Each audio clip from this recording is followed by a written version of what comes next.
Welcome everyone to Pleasant Grove City Council's meeting this evening.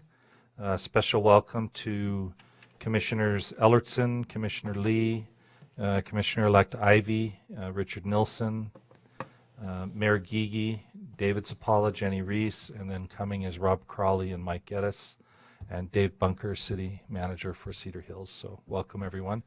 All members of the City Council in Pleasant Grove except for Sid Lamone are here, and we think Sid's may or may not make it this evening. We're going to begin with a Pledge of Allegiance led by a Scout, Bridger Wilkins, and then we're going to ask Eric Jensen to offer an invocation.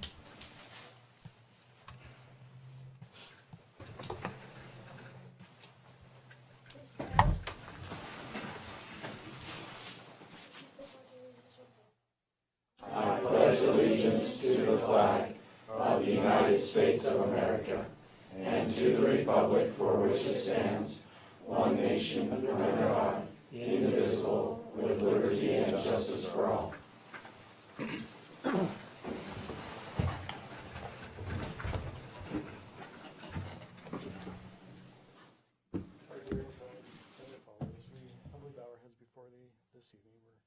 We're grateful to be gathered together as citizens in this wonderful country. As we discuss the needs tonight, to do so in a civil and appropriate manner. We're again grateful for this week, what it brings to us, and the Thanksgivings that we have for our families and for this truly great nation. We ask that those who are traveling may be safe as they travel to their families to partake in this great,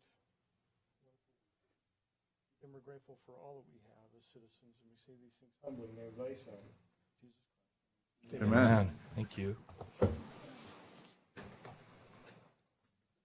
Okay, our first, almost here. Okay, great.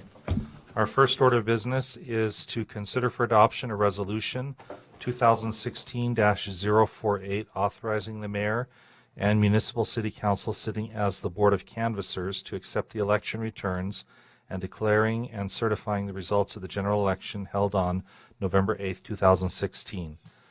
Kathy Kresser is going to present. You probably need a microphone.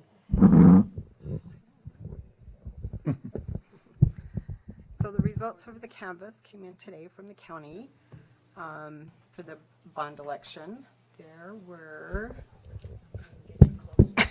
thank you. I know I'm always getting after you. Number of precincts, 16. Precincts reporting, 16. Total votes, 12,538. For the bond, 7,850. Against, 4,685. That's it.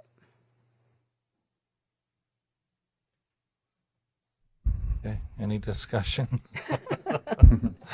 If not, I'll entertain a motion. I'll make the motion, Mayor, Council, that we adopt Resolution 2016-048, authorizing the mayor and the municipal council sitting as a board of canvassers to accept the election returns, declaring and certifying the results of the general election held on November 8, 2016, and declaring that the bond election was approved by the majority of residents. Second. Okay, we have a motion by Ben and a second by Eric. By voice, Diana. Woohoo! That's a yes. Is that a yes? Yes. Eric? Yes. It is not here. Ben? Yes. Lynn? Yes. Okay, it's unanimous. Thank you. All right, our next item of business. Mayor, Yes, I'm sorry, Mayor, I just Commissioner? have a moment. please. In regard to elections. Go ahead and grab the microphone right there. Is it black? Oh, is that a microphone? Yes, it is. Is that better? Yes, it is. Thank you. Just a little bit of information relative to elections. We canvassed the city or the county election a little earlier today. And just for information, I won't go through all of the detail. You know the results, but we had a little over 74% Wow. voting countywide. Not quite as good as the 79 or so that we had in 12, but a very good year. That is a lot of interest. Okay. Our next item of business, it's a joint meeting with City of Cedar Hills, as well as we've invited the county commissioners, Commissioner-elect, and also Sid Lamone is present. She has arrived. And also the Public Works Director, Richard Nilsson. And what we want to talk about tonight is we're very close to this agreement on First Easton Canyon Road.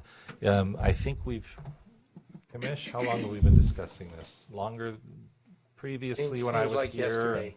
So it's been about 12 years, I think, that we've been discussing Canyon Road, and there's been so much discussion back and forth, and even in the last couple of weeks, I think there's been more information that we have had to verify, and just kind of what we thought we'd do is get everybody in the same room, let everybody speak and ask each other questions, and kind of go from there. And then there's no questions. So I'm going to turn it over to Scott to give us the background.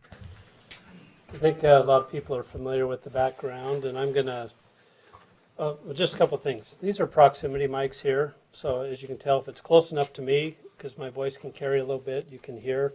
If you're a little bit more soft-spoken, you might need a little bit closer to you. If you drop this or something, you'll get a high squeak, and they're sensitive sometimes, so just be aware.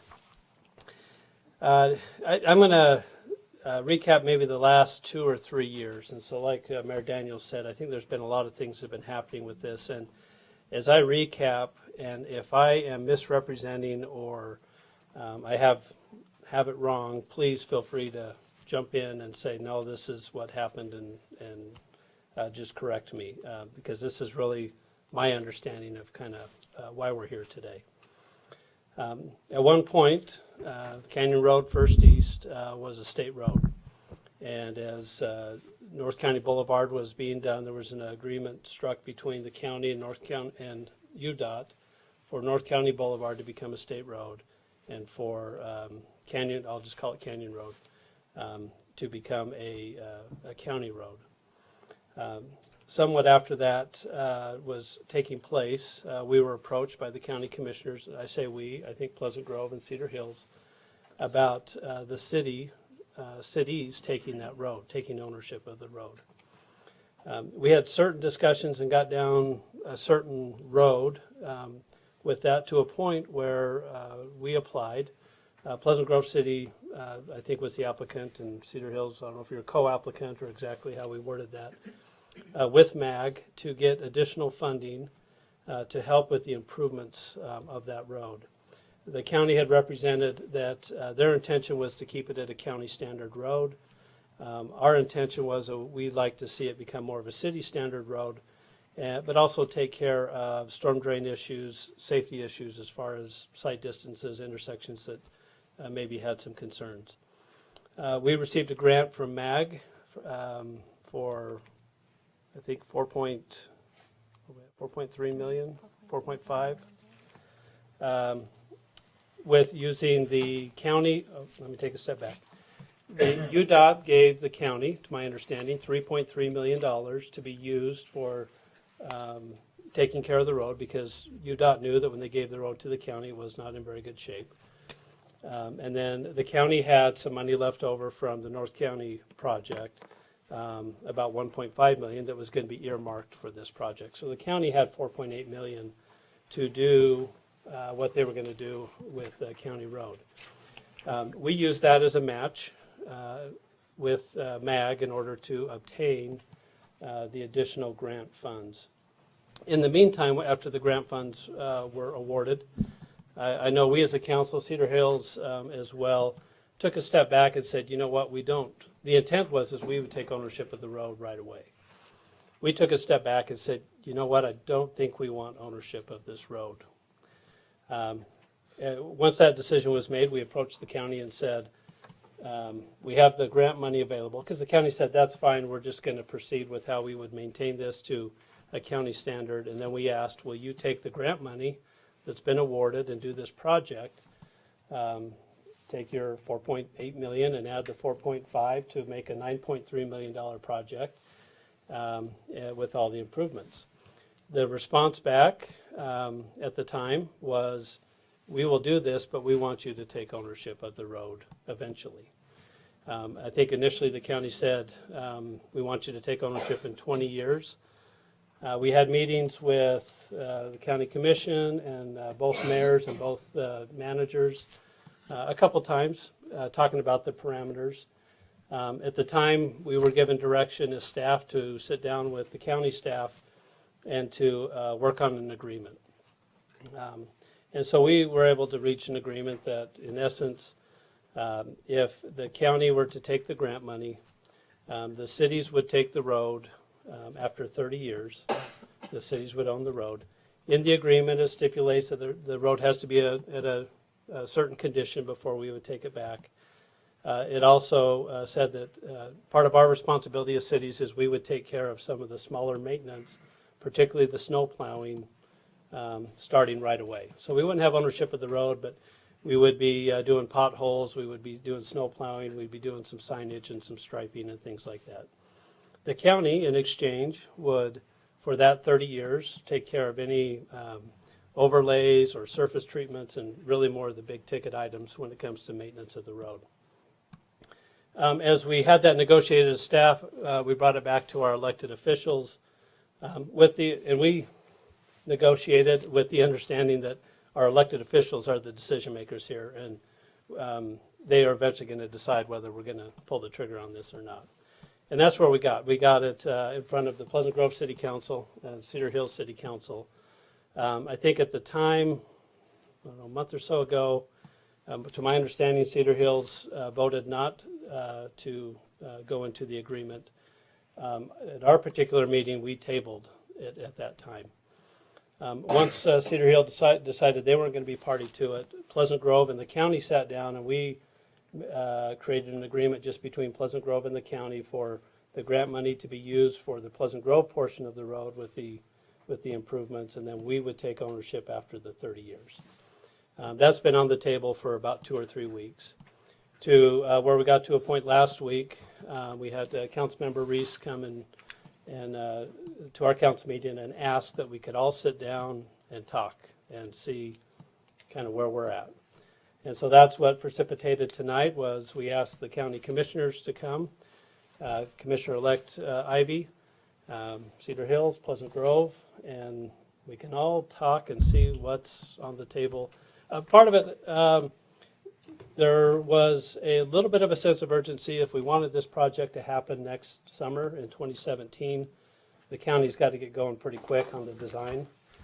So there was a little bit of a sense of urgency leading up to this. I don't know if we've missed our window. You guys could comment on that. We're getting close. Yeah, No, but we've probably missed it for a spring start. Well, we have missed it for a spring start. but I think that's all just part of the discussion as to what's still possible. So that's the recap as to my understanding. If anybody sees that any differently, then you can jump in. The only piece that I think was missed, and maybe it's understood, Can you pull that microphone? Thank you, sorry. I think the only thing that I noticed that was not specifically talked of is that under that second agreement with Pleasant Grove, there was still understood that there would be the improvements to the county standard in The the surface Cedar treatments. Hills portion of it. Well, we call it the mill and fill. So That's essentially correct. Cedar Hills would still get the mill and fill, Yeah. but they wouldn't get They some of wouldn't. the improvements that came with the grant That's money. correct. Thank you. That's correct. Thank you. Commissioners, Richard, was there anything else that you recall that's germane to the I discussion? think Scott did it pretty well. Pretty good for our recap. discussion, so. Okay, Mayor, Cedar Hills, anything else that you thought with the recap that we needed to cover? I think Scott did a good job of explaining all the details. It may be helpful to give some background in terms of why Sure. Cedar Hills Council did what they did. Okay. And so I think that the entire council was in agreement that they would like the road fixed. The rub was where they wanted the county to take the 9.3, fix the road, then come back and talk to us about ownership. There were some elements in the contract that I know Mrs. Reese didn't like about the ability of the county to cancel the contract within a relatively short period of time. So I think she was concerned about future commissioners if they're under a budget crunch, coming back and saying, you know, we really can't afford to take care of this road anymore. It's up to the cities to step up and take care of it. So I know that was one element of concern. The council was split on a couple of issues, which is Mr. Geddes and Mr. Zapala, I think, said that at some point in time, they would like the road owned by the city. Others said that they think the county should own the road forever, but take good care of it. So that's where Cedar Hills is in terms of the decision that they made. So I am grateful that we can be here and talk about these things. So let me make sure I'm understanding, because some of this is the first time I've heard. In the agreement that you read, there was a concern that there's the ability for the future county commission to decide that they're not able to continue to maintain the road? It could be interpreted that way. Okay. All right, and then if it's interpreted that way, then maintenance would not be maintained on the road. Mill and fills would not be done. They wouldn't have any responsibility. At least that's the interpretation that somebody could make. Okay. Mayor? And sorry, I was just going to answer that question from the words of the contract, if you want. please. So, Section 5, where it talks about the counties, or it talks about the termination of the agreement. Which agreement are we reading from? The interlocal that was proposed. The The two, both of them. the both, okay. So it does talk about terminating, and it's automatically terminates at the end that we've provided, the 30 years. But then it says if the entities decide to terminate the agreement, then the roadway transfers at the time that we decide we don't want the deal anymore. If the county terminates the agreement, the entities and the county will negotiate in good faith the value that the entities will be paid to uphold the full financial responsibility for the right-of-way and roadway maintenance requirements for the remaining term of the agreement. And in the event that the parties can't agree on the amount, we agree to hire a consultant to determine the amount. So I understand that it could be interpreted that the county, some future county commission can say we don't want this agreement anymore. They have to have that right under the law, but I think the language in the agreement itself says that if they decide to do that, they can't just walk away from their financial responsibility. They're still going to be held responsible for the maintenance and anything else that was left undone for the term of the contract, if that helps. Maybe not the maintenance, but at least the obligation all the way forward. I'm sorry, commissioners, if you could share that microphone, that would be great. And just to add to that, from our perspective, yes, we understand that part of the contract. I think there were just so many unknowns. One of those being if the county gave that 6-month termination clause and they decide this is the amount that it's going to take to maintain it or to do the big things for the next 30 years. And if we can't agree that's a good number, then we have to go to arbitration, basically, which who knows what that costs. So that's an unknown cost for us. But in addition to that, it was other things such as, if the amount exceeds $9.3 million, the cities have to pay for that extra amount. Our city manager estimates that the maintenance cost would be $15,000 to $20,000 a year for us immediately from the road being fixed. We don't actually get curb and gutter through the whole road, and there's some drainage issues that are still that we're still dealing with even after this fix. That we're responsible for the snow plow removal and law enforcement and drainage and storm drain facilities and the signage and debris removal and striping. And so there was just quite a bit of unknown cost to us that a city of our size is being asked now to absorb. And council, you can interrupt me, but I think for us it was, even if it's just $20,000 a year, which is what we're estimating now would be the maintenance from us starting next year, that puts us in a position where we have to go to our residents and say, okay, we either need to raise taxes or cut services, because we don't have an extra $20,000 right now a year to take care of a county road. Where's that 20,000? Because I'm not following that 20,000. I think that was what you said. Yeah, the 20,000, if we're responsible for the snow plow and pothole maintenance, striping, storm drain, there's a pretty good storm drain facility proposed in the original design. that we had.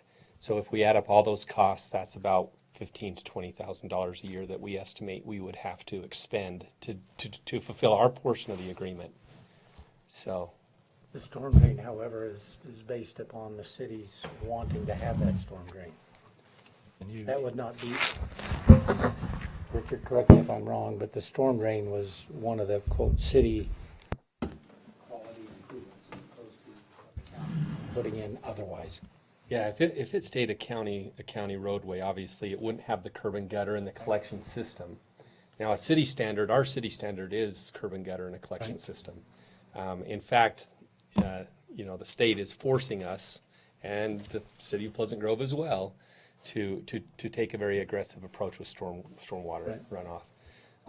And there are some safety issues when it comes to the stormwater. There are many homes along that corridor that get flooded every single year. And they call the city and say, hey, our home got flooded, what's the city gonna do? And our response is, that's not our road, and the drainage on that road isn't our responsibility. And so, yes, it is a request by the city, you are correct, that we want to fix that problem with this repair. And that's what the grant money and the MAG money would go towards. But, along that line of what David said, there are several homes on the downhill side of the road that do have driveways that basically start at the white line and slope right to their garage or to their home, and that is a problem all along that stretch through there.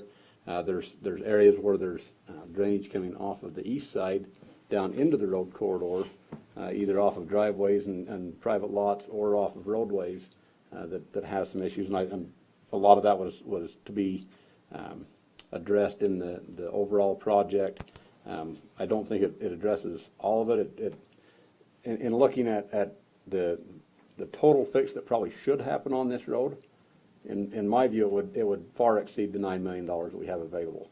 The $9 million is a good start in trying to address the issues, but I know that in earlier discussions with Dagan Lewis, who's no longer with the city, the view that he had of it, he wanted a North County Boulevard type facility, and that would be probably a $30 million project. That's not what this project's looking at doing in this case. So I'll add a couple more concerns. Jenny listed a lot from our do discussion. you have a microphone there? Okay, great. I'll hold it right up here. That's perfect. From our discussion, we also were concerned that the agreement called for Cedar Hills to take the road north of Murdoch Canal, but they're on Canyon Road, there's a whole bunch of those homes, some of which are in Cedar Hills, but some of which are in Pleasant Grove. And so we weren't sure what that would mean going forward to own a road where half the houses weren't in our city in terms of sewer hookups. And we've had lots of discussions about sewer hookups over the years with Pleasant Grove and how to resolve that issue. Also, if you look at the road, you'll notice that the portion that's in Pleasant Grove, you mentioned some of the intersection difficulties and line of sight and so forth. As you go farther north, they get worse. So where you have intersections and signals here in Pleasant Grove on the Cedar Hills portion of the road, there's places without signals down the line to really make the road safe. We think that we're going to need to put in signals or perhaps roundabouts at some of those key locations where people are having to make left turns onto a road with a 45-mile-an-hour speed limit. It's not very safe, especially in winter driving conditions. And so we're looking at, down the line, the $9.3 million not being really sufficient to cover the things that need to be fixed in the road. And it seems like it was a state road and then a county road, and now all those costs are sort of being pushed onto us as a city. Our budget is much, much smaller than the state's road budget, much, much smaller than the county's road budget, and it is kind of a budget buster for us to have to think of all the things that we think the road might need. And then just from a philosophical standpoint, there's just some disagreement about what the role of a county should be in terms of a road. We've heard mentioned tonight, and we heard mentioned in our meetings, this philosophy that the county has. They have county grade roads and not city grade roads, and there's certain things that make a road be a city grade road. Where from our perspective, we're paying taxes to the county, and we would expect good roads that are safe and have proper drainage and proper other improvements. And so it seems kind of odd to us that we would pay taxes to the county, and there's no other county roads that we drive, but this one county road that we have, we're not getting a partnership from the county to help build that road to a proper level. So how much money do you want the county to put in Can to you make use that the road right? microphone? Sorry, Commissioner. So how much money do you want the county to put in to make this road right? I don't think the right answer is a dollar figure as of today. I think the right answer is a philosophy that over the next 20 years that the county would have in place a plan to improve the road and to make that road have the safety improvements that it would need. And just to maybe follow- maybe that starts with the 9.3 million now, but then becomes an additional project later. My understanding was a lot of these funds were coming from MAG, not directly from the county, and so doing those kinds of smart funding policies where you are able to get funding from other resources to help pay for these kinds of improvements is a good thing. So it wouldn't fall entirely on the county, but I think needs to be more of a vision and a plan for what that road needs, rather than just, we're going to do a temporary fix with some of the money we're able to get right now and then hand it off to the cities to do anything else. Well, can I just clarify on the funding, where that is coming from? There's the 3.3 million that Scott talked about that came to the county from UDOT. The remainder up to the 9.3, so the other $6 million is coming from county sales tax dollars. It's divvied out and administered through the MAG process, but it is the county sales tax dollars that ultimately comes to the county commission for final approval. So that's where the funding is coming from for this project. Well, one of the other things that follow up with what Daniel said on that is, I mean, in our meeting, we discussed, we don't even have a current conceptual plan, as I understand it, as to what was in the $9 million. What was being proposed to be done for $9 million? Dave? No, Want to address that? Yeah, we do have that. And Pleasant Grove has been working with JUB engineers. So we've discussed that in the past. And that's the improvement plan that was put together. It does include curb and gutter on the west side of the road for really most of that corridor. From Cedar Hills Drive, essentially south. And then there's some spots on the east side as well. So we have that, we do have. Yeah, that's the set of plans that the county has been. Let me introduce, for those that don't know, Marty Beaumont is our Public Works Director. We hired him from JUB, and I understand that he was on the other side of the table with Dagan working the behind-the-scenes design for this project. So we haven't lost the knowledge on the project itself. It's still here. That's a good thing. So, Commissioner Lee, I think just to answer your question a little bit more as well, I agree with what Mr. Nelson said, which is that in order to really fix the road, in order to address all of the issues, that's a multi-million-dollar project. I think we agree with that. What our council at this point is asking of the county is not $30 million. It is use the funds that you have available, the 9.3, to make this a safer road. Just doing a mill and overlay doesn't fix the drainage. It doesn't fix many of the safety issues that Utah County residents driving on that road are facing. And one of the things that we're looking at as well, we're watching very closely the fact that Snowbird is interested in expanding in the canyon, which will most likely drive more people on Canyon Road to get to American Fork Canyon, especially if they're coming from Linden or Northern Orem. They're not going to go all the way down to North County Boulevard. So we're not asking the county to expend $30 million. We're asking you to use that 9.3 that's available to make it safer than it currently is. Well, and I think that's what we, go ahead. I was gonna say, Snowbird, I think it's important to understand that there is no access to the Snowbird improvements from American Fork Canyon. For now, yeah. Pushing for it. For now. Well, no, there's a text. No, they're not. They're never going to use it, they said. They're not. And everybody keeps making it up, but I've never heard anything that way. I have heard it directly from them a number of times. So for tonight's All I know is- discussion, All I know is there's no my plan. recollection of the contract and the 9 point whatever that's on the table, it was to use all of that money on the project as it was defined. And I think it was understood by Richard and by you gentlemen who know more about it than I do, that the 9 million does bring some of those additional improvements that you talk about needing to the Cedar Hills portion of that. Right. Question for Cedar Hills Mayor, Dave. Has your council had an opportunity to look at the plan, the way that the contract currently is written and the improvements that were designed into it? I believe we had at some point, but Mr. Geddes is saying he hasn't. Okay. This is the first time I've seen them. Okay, So, to answer your question, sure. I understand it. So just clarification, of everything that's listed, I know this is conceptual, right, because it's not even designed. We can blame Marty for it because he So- did it. So. I mean, would the 9.3 million do everything on this concept? That was the intent, wasn't it, Marty?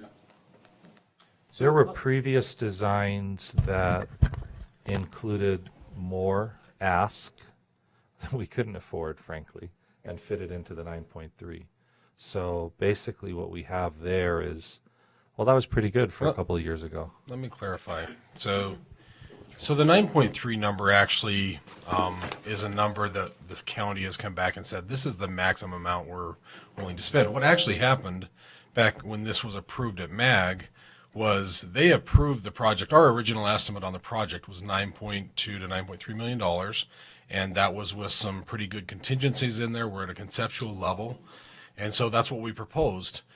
It was proposed to be funded federally originally with federal funds that MAG gets. And so there's a 65-35 split on that funding that we have to participate. We were going to plan to use the $3.3 million from UDOT that the county was getting to be able to fund that. What happened was that the MAG approved the project, but they said, we're not going to use federal funds. We're going to trade the county, because they had some big federal projects. We'll trade them funding so they can use the federal funding on their projects, and then the county will use their sales tax or whatever to fund this project. And so that funding was approved. Well, what that meant is that the overall project had to take an 18% haircut from the $9.2 million that was originally applied for down to, I believe it was 7.8 range. That's what was approved in the funding. What has come back, though, is that in that original agreement, there was going to be a portion of that funding that was going to come to both Pleasant Grove and Cedar Hills to be able to pay for future maintenance of the road. We estimated about 10 years of maintenance on that road was up and above the $7.8 million when the project was completed. Now what's happened is we're now 3 years down the road saying, okay, can we get those same improvements done that were in the original MAG application for, now we're saying $9.3 million. We've went back and re-estimated that. We were concerned about that. So we went back to JUB and said, JUB, we want you to do it in today's dollars, re-estimate what those costs are going to be. They came back, and we feel comfortable that the original plan that was proposed can be done. Now, that may not be everything that everybody thinks was in that plan. That was what the plan was, which was some improvements in Cedar Hills, curb and gutter, and some storm drainage improvements, some in Pleasant Grove as well. But if sometimes you get these thoughts out there that means that we're going to do full reconstruction of the road, excavate everything out, and go from top to bottom and get this done. That's not what was in the plan. And so, yeah, those numbers take you up to the higher numbers that we hear thrown around. We feel comfortable that the numbers, the 9.3 million, would do what was in that plan. Plus, we would hope that there would be some ability to, as we get into the final design, that we've got some contingencies in there to get a few other little things done that come up as you're constructing, but still be under the 9.3. I would say that if this does happen, that we would recommend that we do additive alternates for some of these things, so that if we don't get it under 9.3 when we get that bid, that we don't do that additive, that we cut it back and say 9.3, because I think Pleasant Grove and Cedar Hills are in the same position that we don't want to go over that 9.3 number. We don't have funding set aside or allocated for this project. Therefore, we would cut back with additive alternates. So those are some of the original discussions, and we do feel comfortable that the plan could be done for the 9.3. And again, I think we could make sure that it doesn't get done for more than that by putting additive alternates in that. Marty, you said in the original plan there was the 10 years worth of maintenance expenses. Is that now included with the 9.3 or not? That was, so when we applied to MAG, there was an assumption of the amount of funding that we had available to us, and that was $4.8 million. We did not say that we're willing to put all of the $4.8 million towards the project. We cut that back and said, we only need a 65-35 split to get this project approved. So we took a small portion of that 4.8 million and said, this is the amount that we're willing to put towards a project. I believe that left about $600,000 or $700,000 for each entity left over to do the maintenance. And that was kind of the original concept that was kind of pitched. Now it's kind of That was with the assumption that the cities would own the road at that point. that is correct. That was the assumption. So does that 600,000 or so still exist within the plan for each city? No. I don't Not think based it does. on. It doesn't. But we also aren't taking the money. So that was the assumption that we would immediately take over the responsibility of that road and have to maintain it. What the county's saying is that they're willing to continue to maintain this for 30 years, which is going to take, your seal coats and your overlays and probably have to have some sort of a major thing done in 20 years or so, which kind of releases us of our responsibility for at least 30 years. Now, are we still going to have responsibilities in the future to deal with? Yes. Is the county going to have future responsibilities to deal with if they keep the road? Yes. MAG is a great way to fund some of these projects into the future, and the cities are equally as capable of applying for those funds as well. If we owned those roads and we had an intersection that was dangerous and we needed to go to MAG to apply for funding, we absolutely would do that. Is there still going to be a financial responsibility for us to do that? Yes, there's still that 65-35 split, but it's not 100% generally on these major regional roads that we would have to come up with. So, Mayor, can I share something? Please. Have you budgeted for the maintenance going forward? And the current, no, Okay, and we not specifically. and we haven't either. Right. And so I think that's what Mrs. Reese was talking about. So I just want to see if this will push the conversation along a little bit, which is that the MAG money automatically has a 10% contingency that you can apply for. It goes to the committee that the mayor and I sit on, and the commissioners as well. And if they approve that, then there are, I think, between $400,000 and $500,000, which could be earmarked specifically for maintenance. So let's just say roughly half to you guys, roughly half to us. I say roughly because I think we need to work out on Canyon Road that's south of Cedar Hills Drive up to the canal where there's so many Pleasant Grove residents. A lot of my council doesn't feel like we should completely shoulder the burden of taking care of Pleasant Grove residents. So we need to work out an arrangement there. But if the conversation moves along and one of the hurdles is maintenance, then we could apply for that money from MAG, and that would get us all about a decade or so into the future without having to scramble for additional funds. Mayor, could I clarify something there? Because I think you may be on just a little bit of the wrong track there. I don't think that the MAG monies can be used for maintenance of the road. Have you talked with Sean or Andrew? Because they told me that it could be. Okay, I could be wrong, but my understanding was that was not an option. It had to be used for projects rather than maintenance activities. And so it still needs to go back to our committee, and it needs to be approved by the mayors and the commissioners. But that 10% is still there. So if the size and scope of the plan increases, which it could be doing, then you can apply for that 10%. Commissioner? One of the things that's causing me to think about is that this is not something that is totally funded on the county's role either. County has a big commitment to maintain that road, and we've got to come up with that money from somewhere as well. So don't think we've got money sitting there prepared to do that. We're going to have to find it. I get that, but the county already agreed to do the mill and fills for the next 30 years. That's correct. So, And all so I'm you're saying going to have is, to come up with that from somewhere. What I'm saying is the additional 10% or so, that needs to specifically go to the cities, because again, you can't bind future commissioners to do what you want them to do. And so if this 250, let's say 400,000 or so is with the county, what's to stop future commissioners from saying, we're not going to give you any more of that money because we need it on our future project? It needs to go to the cities, or the writing needs to be so clear that it says that the money goes to the cities for maintenance. I'm not sure what money you're talking But about. the county has a lot bigger ticket maintenance item than the cities do, even jointly. So to me, at least a portion of that money, if we're gonna have maintenance money, should come to the county. See, that's For the surface treatments. But no, it shouldn't, because you already have your responsibility for taking care of the road for the next 30 years. The city also has our responsibility for taking care of that road think so. as well in terms of our maintenance. I don't agree with that. But the sponsors of this project were the two cities on a county-owned road. I get that. But if we can apply for the 10% extra to go towards maintenance of the road, and then this county were to just take that money and use it for their maintenance, what's the purpose of applying for it in the first place? Well, I don't think that's even entered into our conversations relative to taking your money to do our maintenance. We're not trying to do that.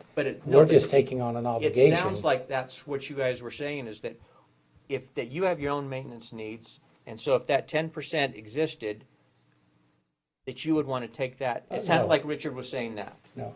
I heard something a little different. In my mind, the county ought to at least have a portion of that. Yeah. It If shouldn't it all is- So I heard something just a little different. We had an agreement prior to the one that's in front of us where a lesser amount of money was going to go into the project itself, and then dollars were going to be set aside to help the cities plan for maintenance for 10 years. But under that plan, the cities took ownership of the road immediately. That's correct. Correct. The plan that's in front of us now, with time moving on and further discussion, whatever monies are available are being applied to the project so that the project itself can come up as close as we can to these needs that we've identified. The county has agreed to retain ownership, therefore retain maintenance to the best of their ability for a period of 30 years.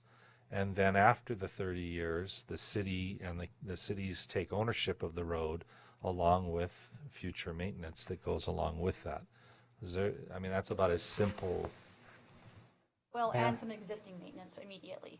Yeah, we are agreeing to take care of signs, potholing, Right. things of that nature. And our snow cities plowing. might be different there. I mean, when we push snow, we're driving across the same road, right? To push the snow on both sides of that street. So we're just going to kind of push that one too. Yes, it's going to change what we're able to do. We're going to have to adjust things, but our residents want this road done. They want it fixed, and we see this as a good way to get there. The striping, the little things. I mean, we have a crew that goes out and they take care of potholes. They're going to adopt this one as well. Will it be perfect? I don't think it's going to be perfect under any city's ownership, nor the county's. I just don't see that in the state of Utah. I mean, that's the reality of roads. There's a much bigger issue here than Utah County, Pleasant Grove, and Cedar Hills when it comes to road funding. And hopefully we'll get some of that dealt with gas tax reformation that just took place, and maybe a resurrection of Prop 1 in a different form. But those are very good issues for us to jointly work on with the legislature. I think right now what we're looking at is an even better offer on the table from the county to take a look at fixing what can be fixed today with today's dollars, deferring the ownership piece, but picking up some of the maintenance in a shared way. The way I understood it when we were talking, it was like, hey, if they reach out and say, we can't do da-da-da-da-da, can you guys get to it? And we happen to be available to do that, yeah, we're going to jump in and help because it's our road. All of us. Let me just say something, because I'm afraid we got off onto the wrong track. Not that, what you said. No. Not the wrong track, I mean. We're not here as a county as an adversary to the cities in this. We view as we're trying to be a partner with you in this. And so even though it may not appear that way, it truly, from our perspective, truly is attempting to be a good partner with you. And that's why we went to the agreement that we went to, whereas before we basically said if we maintain ownership, we view that we would maintain it to a county standard, and we've came to an agreement that now says, no, we'll keep it for 30 years, keep it maintained, by the way, to a certain level in the agreement, And so we're not attempting to hurt the cities in this. We're trying to really be a partner and help. I actually saw that as over and above what was originally proposed. Thank you. It would have gone way beyond the 1.2 or whatever was available. I want to touch upon Commissioner Ellerson's comment there and trying to be a good partner, and it ties back to a comment about, county standards. I happen to live in unincorporated county, and so pretty much all of the roads I drive on are county roads. And I can assure you something we get a lot of are some potholes, and something we absolutely never see is curb and gutter. And as I'm reviewing these plans, I'm going, wow, here's the county. It's not perfect. Right? I mean, certainly we'd love to be able to make this a bigger, better project, but we don't have the funds for it. But from my perspective, we're trying to say, look, we're willing to implement some of these very city standards, despite that not being a practice of the commission, in an effort to try and help the cities here. And I would just throw that out as a thought there to keep in the back of your mind that the residents that you mentioned, we're all residents of the county, and I agree with that. But if you live in unincorporated county, the thought of a curb and gutter for your kids to have as a safety barrier walking from the bus stop the quarter mile or a half mile to their house after they get dropped off doesn't exist. So this upgrade and this joint effort is really empowering the county to help the cities a little bit better to get this road headed in the right direction. Perfect? No, but we're headed in the right direction, and I think this gets us a good start in getting this road to a level that meets that safety standard and again addresses some of those more city urban type of needs, despite the county typically not engaging in that process. And I can testify that they don't, again, from just a personal standpoint. So I'd just throw that out as a thought as you mill around what's on the table there. And I think you're right. I mean, this is a unique situation in that it's not an unincorporated part of the county, yet the county still made this trade knowing that Canyon Road is a regional road Right. in a busy area. And so that makes it the situation a little different. And again, from our perspective, it's the fact that what we're asking is that there are funds available. We're asking it's not going to be upgraded to a city standard. We've already discussed that there are several things that still won't be fixed with this $9.3 million, but it will make it safer for those residents who are driving on it. And from a small city, and I know you're from a small town as well, again, asking a city of our size to immediately find $20,000 in the budget just from year one, and then in the future when we take ownership of it, several $1 million to do mills and overlays and all that such, that's asking a lot for a city of our size. And so what we're hoping that we can come to some kind of agreement with the county where they'll recognize that there are significant safety issues on a unincorporated part of a county road that they own, and fix some of those issues that need to be addressed, and understand that we're at a point where we're not capable without, again, cutting services or raising taxes of maintaining a county road. Can I ask you a question there, just following up on yours?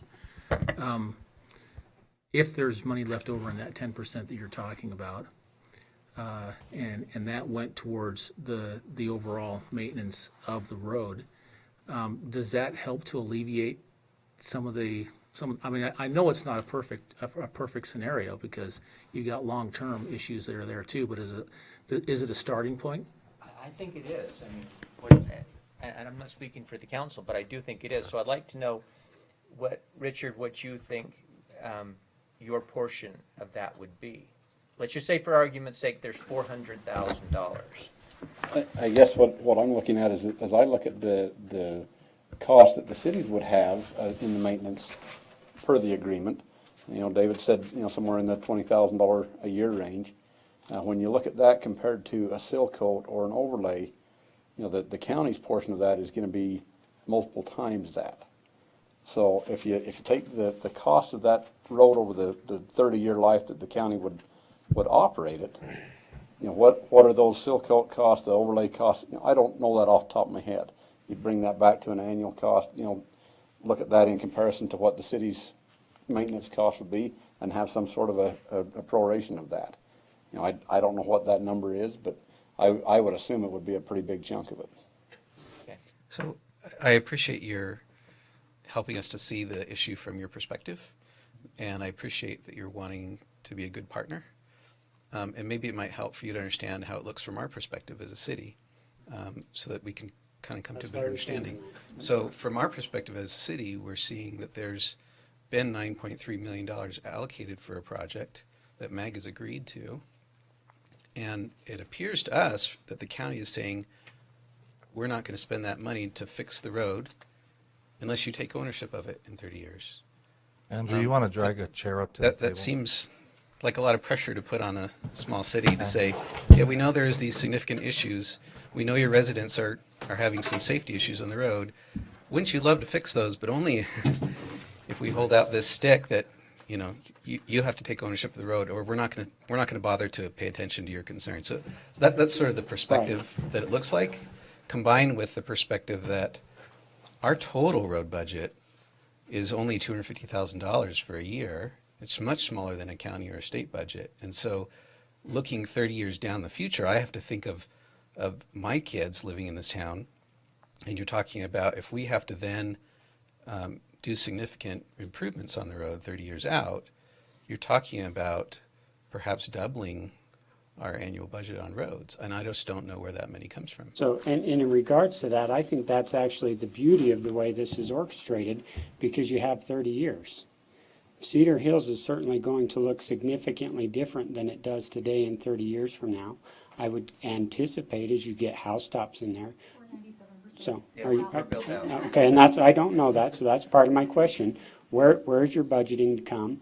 Do you get the opportunity in 30 years to have a little bit different tax base, and so that some of those needs are addressed over time? Because it's hard to say. I mean, when I was a kid in Bluffdale, I had to rode my horse to Hardee's. I lived in Bluffdale, and we'd ride our horse down Redwood Road in the summertime to Hardee's in Riverton. You know, I would have never thought 30 years from now it would have drastically changed, but obviously areas and regions change. So I think within that time frame, in your budgeting process, looking down the road, do you have an opportunity to plan that maintenance in over that time frame based on tax bases and where you can come from? And the problem is we are 97% built out as far as houses, and we have 2, maybe 3 commercial lots that are open. That's it. So there's not a lot of growth that we're looking at in the future in terms of tax revenue. I maybe just a comment to you. I think the county understands where the cities are at in your limited dollars that are available for road maintenance. You know, we get about $3 million a year. We maintain about 540 miles of road over a very large geographic area. We have needs throughout the county. As we've gone through some exercises here the last couple of years in working with the legislature on some of the gas tax methods that they've looked at in trying to help fund roadways, we feel like we have about a third of the dollars we need to maintain the roads properly. And that's, you know, when I look at this road, it's 5 miles out of 500 that we have to maintain. And when I step back and take that 30,000 foot view, you know, it's one part of the whole big picture. And while it's extremely important to Cedar Hills and Pleasant Grove because it's right here in your own backyard, it's one little piece of the puzzle in the whole county picture. So, and my responsibility as the public works director in the county is I have to look at the whole thing. So it's a fine line to try to walk that. And Mayor, I think along your lines where you're saying we want to have something nailed down, if we're doing this work in this year, and we nail that down so tight, I don't know that we can with what all of our other road responsibilities are throughout the county. And we can put it in there that we're going to maintain it to a certain level, and we'll do our best to do that. But to say, okay, I'm going to overlay it at year 15, I don't know that we can commit to that. There's a process that plays through my mind, and I might not get this exactly right. So those of you that are more familiar, please feel free to jump in. As we sit in our meetings where we talk about the projects that are going to receive MAG money to be worked on, we typically do look at what we're doing in the middle of the county, what we're doing in the south of the county, and what we're doing in the north of the county. And as we look to the future, I think a lot of the roads now are more towards the south and out to the west. Mm-hmm. So when you look at the north and the east, there are fewer available projects that qualify for work I can easily see over the next 30 years, periodically, not every year, but periodically, this road's going to come up as a subject matter.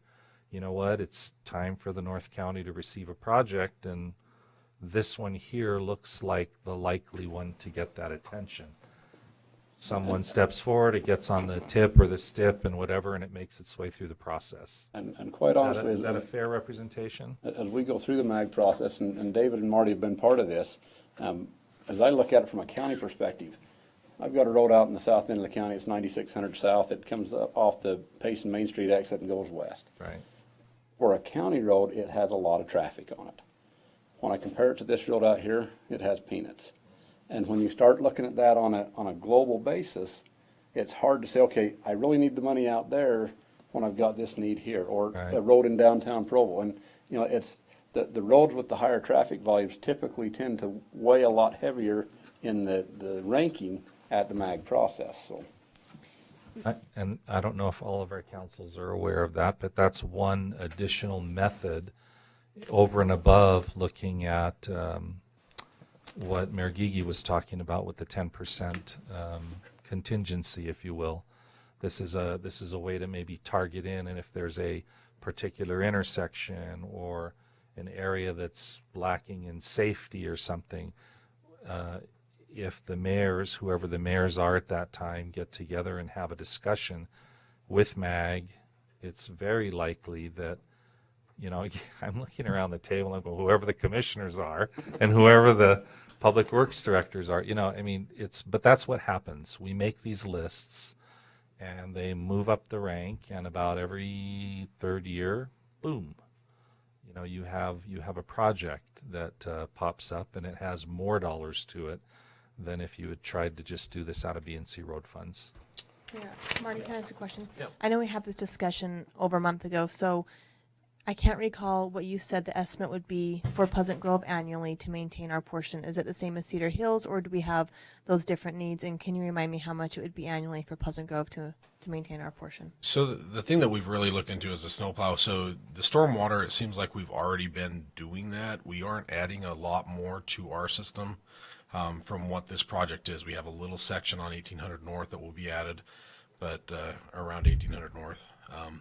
So we didn't really calculate that into it. We estimate that it's going to cost us about $4,000 a year for our snow plowing costs. That's for salt, that's for equipment, that's for a guy. In the discussions, we talked about Cedar Hills costs being between $2,500 and $3,000 a year.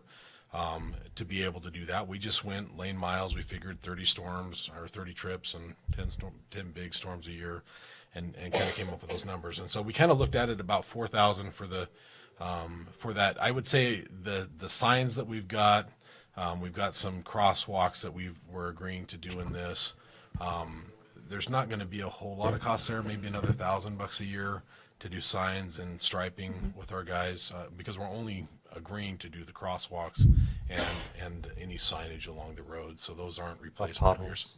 So can I Sure. ask a question? So Mr. Bunker is saying that our cost is going to be 4 to 5 times greater than yours. Can you guys put your heads together and figure out what the disconnect is?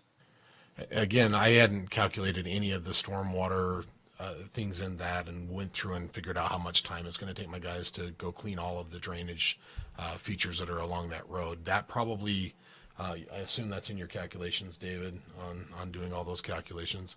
I'm not sure what else is in there. The snow's heavier the further north you go. So it takes us a little more time. We've experienced that. It's true.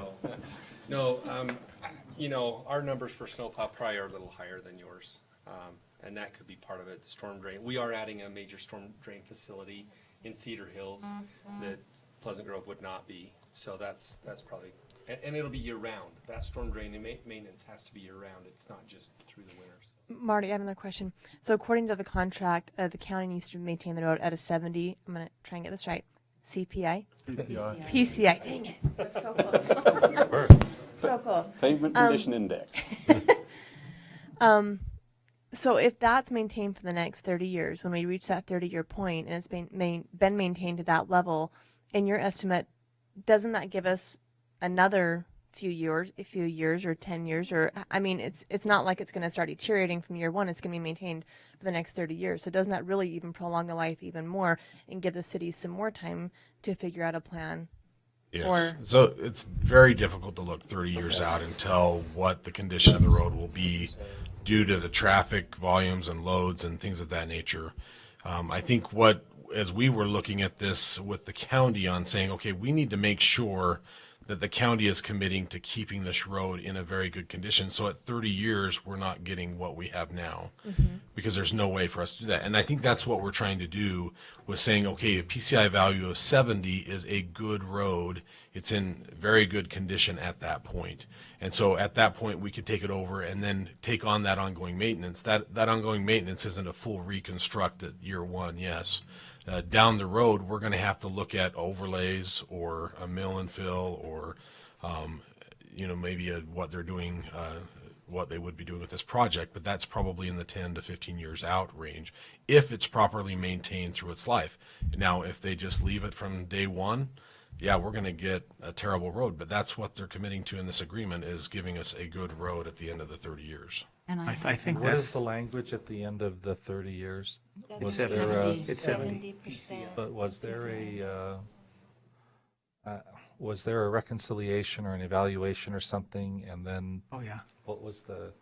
Well, the I 70 don't remember the PCI exact. The 70 PCI is the reconciliation. So if the road is not a 70 PCI, we're not taking the road. And If it's the- at a We would have to 50, do whatever they've And got it would to get help. to Had to get fix it that. to that. And that would most likely be the time that we would, all three of us, be showing up at MAG going, Andrew, you're not going to be there, but, Andrew, time for a project. I do have a question, and this is probably for Richard. With the technology where it's at right now, and if you were going to hand over a road, when would you do your last mill and fill? And by the way, we're not going to have too many potholes if they're maintaining the road. Is that correct? That's correct, because if we do the project, you start off with essentially a new road. And by keeping excites me, by the keeping way. that maintenance up on that regular basis, that, roughly 7-year time frame, you do some sort of a surface treatment on it. It prolongs the life of the roadway and keeps it in good condition. Okay, so you would do a mill and fill at some point, an overlay at some point, and then What- a mill what and we- fill? What we'd more than likely do is the project as it stands right now with what's in the concept plan, and Marty, correct me if I have this wrong since you prepared it, I think is not a full depth reclamation, but it's like a 6-inch new surface course. Is that correct? That we'd start with. So the original concept was that all of the existing pavement that's here would be gone. They would get all the way down, mill into the base, recompact the base, not necessarily dig it all out, and then give a brand new 6-inch cross section of asphalt. And that takes care of some of the current high crowns that we have in the road and things like that. The So cracking that's there now. And but that yeah, sort of thing. cracks, things of that nature. They're getting all the way down to base for the entire road section and recompacting that base, which should have a decent amount of base under it. It just needs to get rid of the cracks in the road and give us a good pavement when you're done. So really, for the first few years, the maintenance costs would go down minus the snow plow but the striping, the initial work that would be done, potholes. I mean, that would Wouldn't be many potholes to patch. right. so- Anything in the first Yeah, 5 there's not years. going to be, so that maintenance cost should go down at least for the first few years. If they're It properly, should be, it's in the county's interest to keep it up, because if it goes down too low, it's going to cost more to Right. get it back up. And so, I mean, Your as a preservation resident dollars are of a lot Pleasant more Grove, I'm looking at a effective. 30-year new road. I wish the state thought that way. Well, Well, and because that's- it's in the county's interest to keep it. And I agree with you. That's another issue that we need to join hands on and help our local rep and get involved in this legislative session, because I think that there's issues there as well. But the question at hand is, there's $9.3 million sitting here waiting to be used to do the things that we've all discussed. And if we take advantage of that, then the road gets effectively rebuilt and maintained for the next 30 years, ongoing. And then there's a reconciliation at the end of the 30 years where we get back together and we make sure that the road either is already at 70 or above, or it's brought back up to 70 or above. And then the ownership switches to the cities. That's like one of the best plans I've heard of so far when it comes to roads. Mayor, can I? Please. I don't think, is it working? Yeah. So for commissioners, thank you for coming. I know this is not your official forum, but thank you for answering the question. So there's been a rumor out there or something that's been said is let's call the commissioners, let's call the county's bluff. Let's just let them use the monies they have and see, and they're going to keep ownership of the road and call it good. Can you answer? There's a big balloon sitting in the middle of the room. Can you either help us pop it or let it fly? Right? Like we just do a county. It's been said here that, hey, the county's just bluffing. On Let- what? On what? On the on the monies to be used. Be used? On ownership. On ownership. Can you help me with that? Years. I'm not even talking about the agreement. I'm just saying, let's forget about that. Let's just let the county hold on to the road, use the monies that's already there, 9.3, and let them keep the road. Let's call their bluff. It's been said in at least Pleasant Grove's city council meeting. Well, what would happen is we'd fix the road to county standard. And that's what would happen. Is that the 3.3? That would be basically a mill and fill. Right, that'd be the mill and fill. That'd be the 3.3, not the 9.3. And then the other money would go back to MAC. Right. So my That's just question the then 3.3. is, for the county Okay, commissioners, so that money's on again, that understanding that 9.3 does not raise it to a city standard, that there are issues that are still gonna not be fixed. What we are hoping, we have been hoping anyway, is that we could come to some sort of agreement with the county where we recognize that not everything we want is gonna get fixed. There's gonna be plenty of safety issues still there, even after the 9.3 million is spent. And we're asking that the county would use that 9.3 to fix the road without requiring us to take ownership or to immediately start some maintenance, and then give us some time to figure out how we're gonna come up with $20,000 a year to maintenance and how we're gonna take ownership in 30 years. Because as Daniel said, we're built out, so it's not that we've got a bunch of money that's gonna be coming in later on.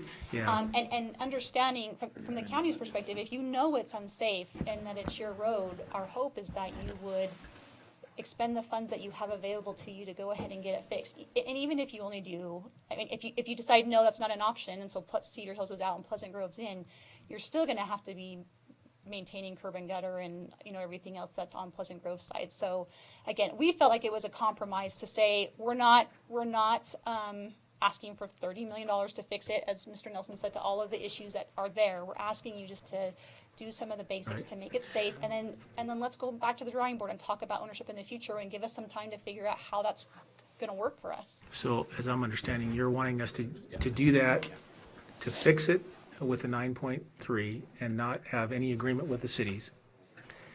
And then from there, talk about ownership Right. after. Like, let's go back, and figure out how we can make that work, because there's gonna be quite a bit that we need to do on our side to finish making it a city So standard road. what would we do on a maintenance side for that? Considering that we usually don't maintain that kind of a road. Right. Do we let part of it sit and not maintain? You mean like the snow plowing and the pothole repair, Well, or what no, maintenance? no, I'm just, the width of the road, that we typically don't do, the curb gutter, yeah, all that, while it's sitting there, I'm just And- wondering. Council, you guys can weigh in here, but I think if that would be something we'd be willing to discuss, that, okay, it's a county road, and there's gonna be some maintenance that we're responsible for a period of time until we Yeah. figure out ownership, but $20,000 is just a lot for us right now to Yeah, take well, on. I mean, if you, 10,000, 25, $2 a piece. 2,500 homes, so most of those are kids.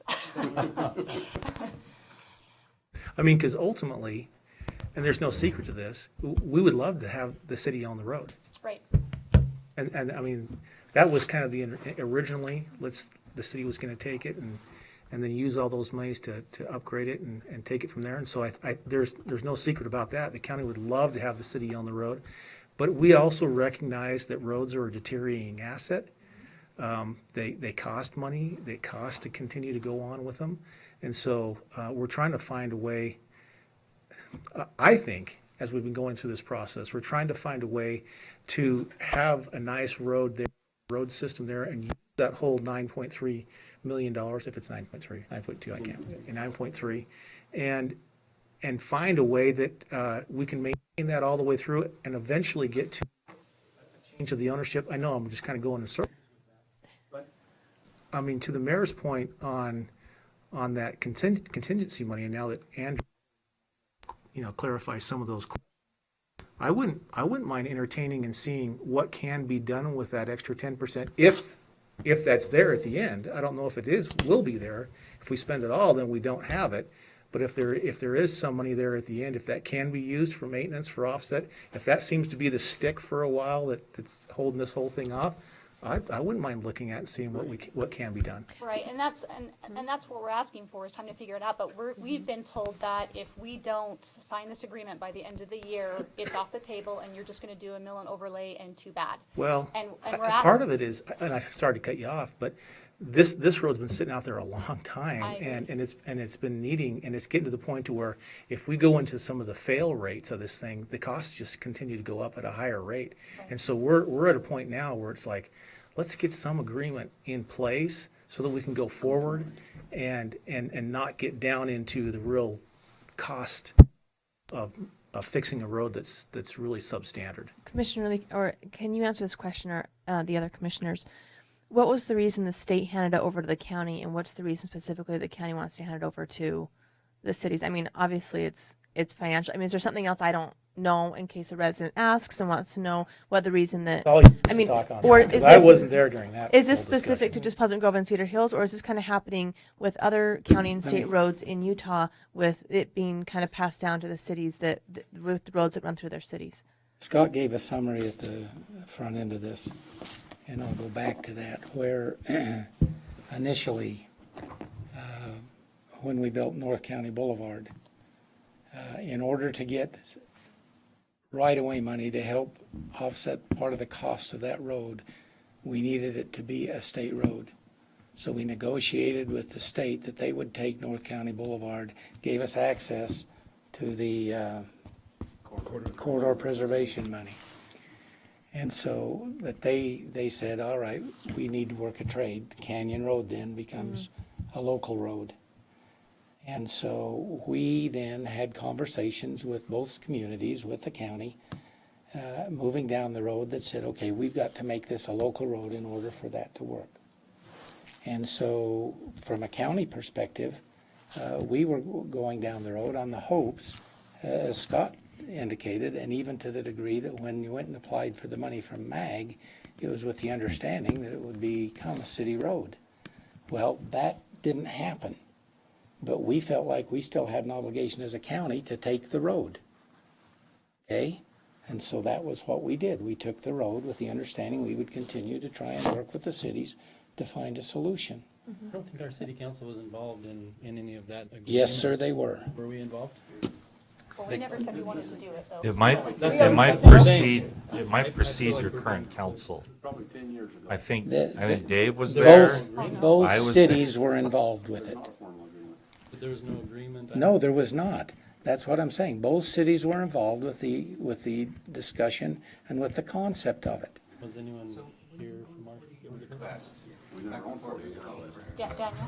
You're saying you never owned 4800 West before the county? I thought you traded the road with the state. It was in American Fork, Pleasant Grove, Cedar Hills, and Highland. And Linden. And Linden, yeah, it was a go route around on the 700 North. It was the 5 cities road. And maybe I could, I'm Andrew Jackson with Mountain Land Association of Governments, and to continue on your question, Councilmember Lamone, about every month the State Transportation Commission meets, and probably 6 out of those 12 meetings, they have what's called a jurisdictional transfer, where they're transferring roads that used to be state roads, they're transferring over to a city or a county.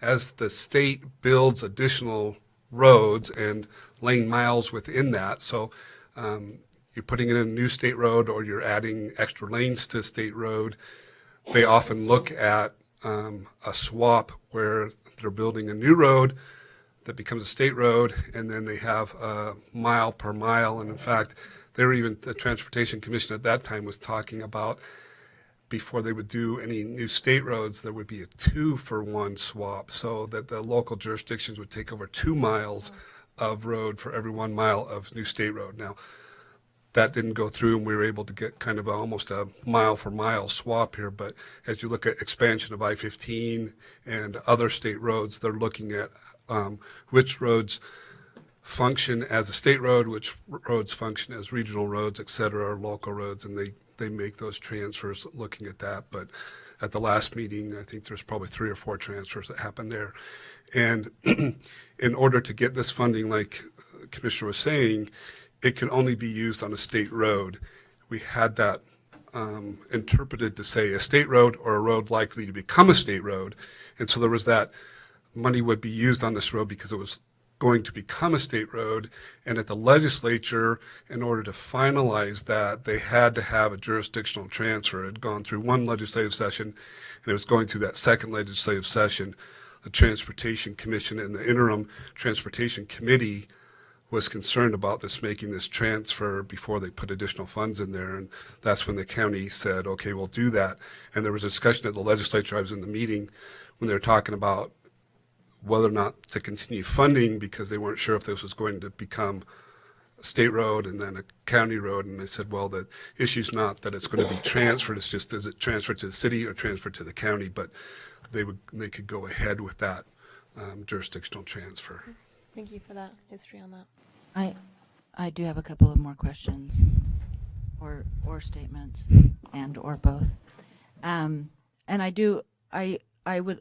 just want to clarify here. So in 30 years, when we take ownership, when will the last mill and fill have happened? Just if we have the same technology, we're not like hoverboarding and... That would save the roads a lot. Yeah. Typically, what you look at is around a 7-year mark on Okay. when the work would happen. So if you follow that pattern, we'd be at year 28. You'd have the last surface treatment prior to the transfer at year 30. Okay. Assuming you were on that exactly that 7-year cycle. So. Because I know that there's a you hit 80%, and then, or it's not 80%, it's just 80, right? 80 PCI. Training me well. And then when you hit 70, that you do actually start to decline rapidly. That's correct. Okay. Yeah, it's a curve that as you in the early years while the road's good, it's fairly flat. You hit a certain point, it drops off very quickly. And if you can do the work while it's still up here in good shape, right. You bump it back up. It doesn't go back up to 100 like you'd have with a brand new road, Right. but it stays up in that upper end. So I don't know what our negotiating power is. If I would love an 80%. My next question is, and I hate it when government bogs down progress, and we've had a month here of learning. Why are we too late to start in the spring?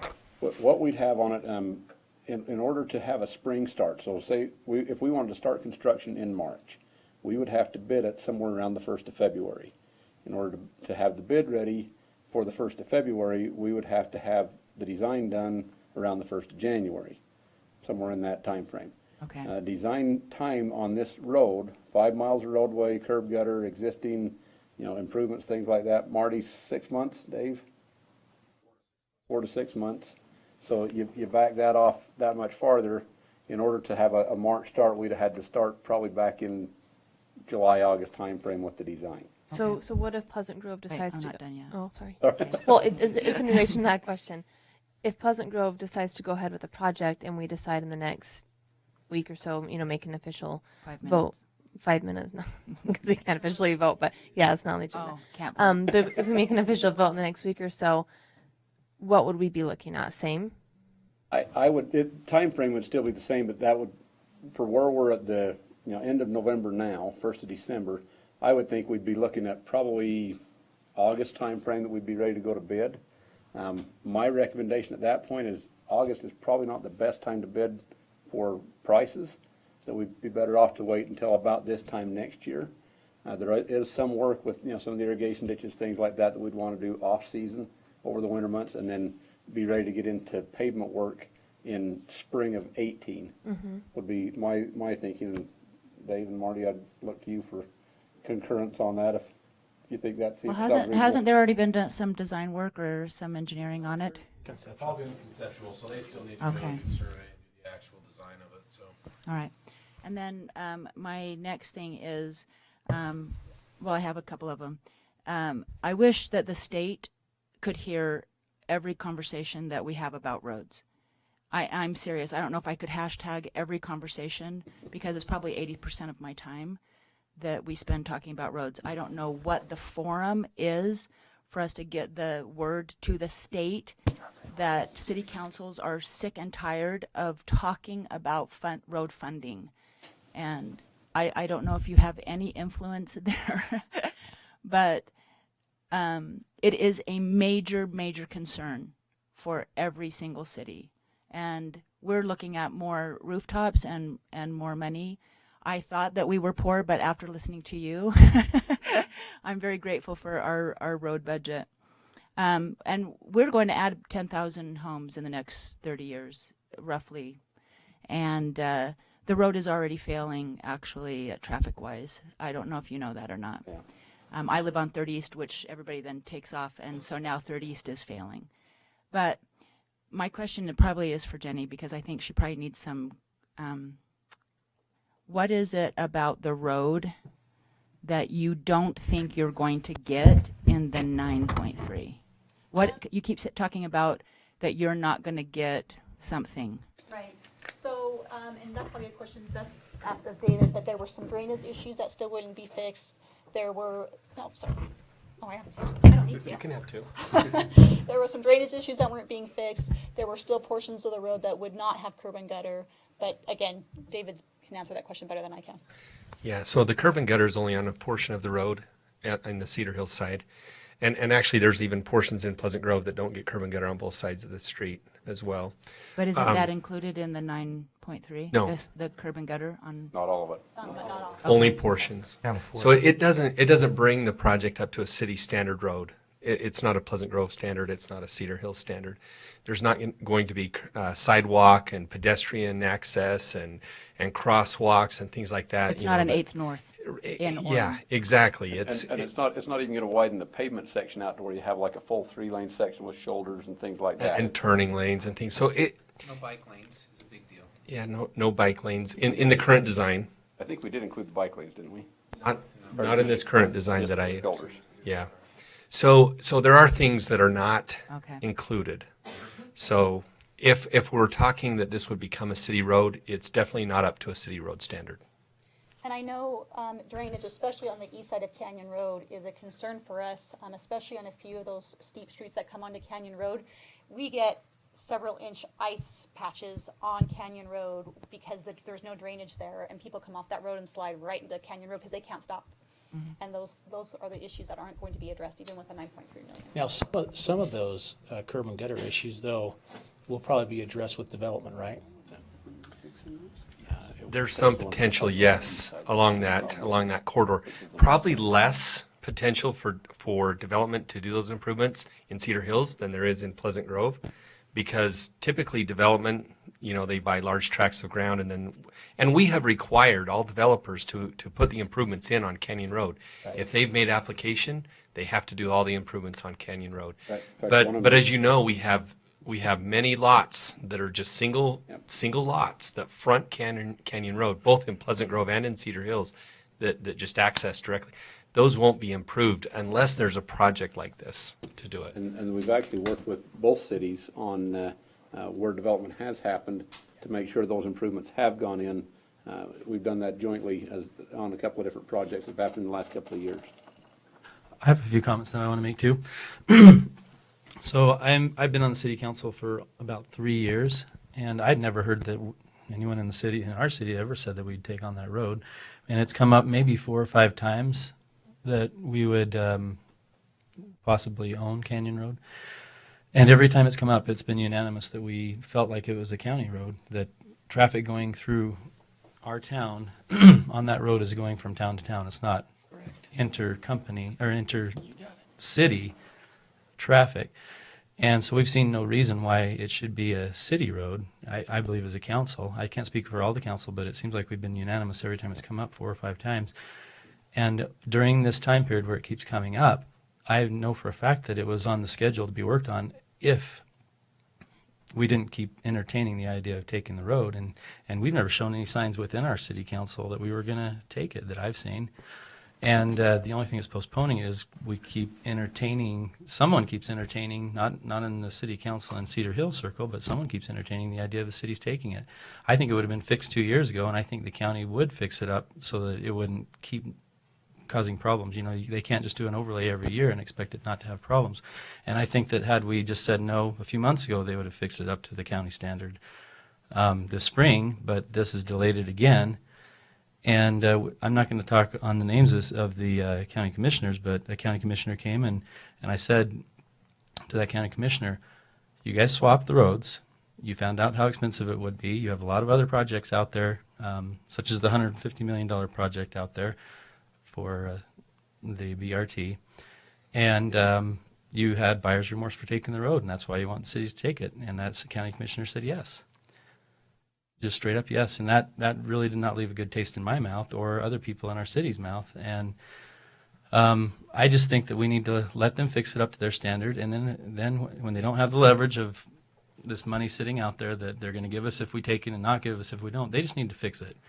And then, you know, if it's fixed up to county standards and if it's a good road and whatnot, then maybe we'll entertain it at that point. But to take it in the situation that it's at right now or commit to taking it right now, even in 30 years, the agreement that we looked at had a lot of holes in it that left us paying the bill for repairs in during the 30-year period. It's a county road. They should take care of it. They should keep it up to county standards. If it's dangerous, they don't want liability on their hands, and they shouldn't. If it's a danger with ice, they should fix that. There's money set aside for it. They should fix it. They should fix where it's a danger and make it a good road. And after that point, if they get it up to the standard that it should be, and if there's a reason for the cities to take it, which I haven't seen any yet, then maybe I'd consider voting for it then, but maybe not. But at this point, it makes no sense to me for me to vote for this, personally. I think that ties into the question, and if you're okay with it having it a county standard. It's not going to have curb and gutter. It's not going to have the drainage. It's not going to have the improvements. And if you're okay with that, then you have to explain that to your citizens why you're willing to walk away from an improvement now. And I recognize there's a $20,000 issue there and upfront costs. So what I would suggest is, as an idea that we could float around, what if we try and offset that upfront cost? Maybe we say initially next year the county will take care of all that. The following year you've got to take 10%, and we give you 5 years to work it out in your budget. You've got 30 years to figure out how to pay for it as a city road at city standard, so that we give you a time frame to work that into your budget. But if you don't want to be at the negotiating table, then the county will have it at a county level, and we'll do it. And I don't think it's at a county level now. It'd be nice to see what it was like. Maybe it'd be acceptable at a Come county visit level. me, and I'll bet you it's probably pretty close, because I'll drive you down the county roads around my house. That was my comment I was alluding to earlier, is, you have to understand what the county level is. And so what we're trying to do is come up with a good solution to really improve this road. And if you want to walk away from the good option that's here to get us started down the right track, that's your choice. But recognize the county's position is it is a county road, so we'll treat it as same as the county roads in Genoa, in Benjamin, wherever else we have those roads. So it'll be kept at that standard. That's not what I want. I want the citizens to have a safer, better road, and I think we're really close to that here. If we can work on that initial, I recognize your 20,000 initial upfront hit. I think that's something we could probably talk about and see if we can negate that and help soften that blow for you. But let's get it done to where we truly improve the safety of the road for the citizens, and that's kind of in your court there. So if you had a county road that had significant drainage issues so that there was ice on the road, steep hill coming into the county road, ice ponding on the road causing people to slide, what would you do to fix that at a county standard? And why can't you do that with this road? I can tell you what we had to do at my house. we bought a cement truck and dumped a bunch of dirt and poured a bunch of cement because nobody was showing up to fix it, where the irrigation water was puddling and creating puddle issues in the wintertime. So you're saying so you're saying the county doesn't fix safety problems with They the eventually did. It took a couple years before the budgeting was in place to get that fixed, and we are on UDOT road. So maybe the issue there is the county needs to put in place proper funding mechanisms so that they can. I think the theme here is that there's always a funding problem with the road, and that's the underlying point here is there's always a funding problem with the road. You said that it was 5 miles out of 500 for the county to maintain. Correct. This would be, in our city, 3 miles, and we only have 30. So you're talking about 10%, not 1% for us, and so it is a significant burden. And I guess maybe if I can kind of look at your drainage issue, the way I would approach it is I would look at it and say, okay, where's the water coming from? And one of them that I'm aware of is it's coming from a Cedar Hills road. So I would come back to the city and say, city, take care of your drainage coming off of your road onto the county road. And, you know, Now we start. I had to squeak the mic on that. It's a sign. Wow. Geez, Dave. No. There are existing subdivisions that were county subdivisions prior to any city incorporating them. Our worst road, the worst drainage issue is where there was a county subdivision. I know which one you're talking. So. And so, yeah, now that area is in Cedar Hills, but for the last 15, 20 years, any development on Canyon Road, we've required not only the development to take care of their drainage on site, which is our standard, but also take the county's or the state at the time, the drainage from the state road. Correct. into their system, into their drainage system. So we have actually helped mitigate the problem, not exacerbate it. I know you have. The point I'm trying to. Don't let him. We trade. You've talked enough. We don't put our microphones. I guess them into roads. The point I'm trying to make is we would look at try to figure out what the problem is and try to keep it down. Okay. So if I could just say something, and I don't know what you spoke about all part before I came here, but with the third quarter cent that's going to be funding this, there are modifications a couple years ago that allowed for maintenance to be part of the expense out of the third quarter. The third quarter could be spent for that. Additionally, for some of these things that we're doing, it's going to require some funding transfers that'll have to go to the MPO to get reviewed. I'm not a politician, but I don't see there are a lot of issue with that. But as you're looking at that modification to make sure all the funding is in place here in the next couple months, add in these things of a quote unquote soft landing of maintenance in that request, and look at some value engineering and some advanced construction that may save some cost there. I mean, we do have risk associated with delays in this, in that we're expecting that there's going to be some major construction going on at the state level. We know that the economy is picking up here. There's a lot of construction going on. You just have to look around and see that. And that tends to lend towards costs increasing.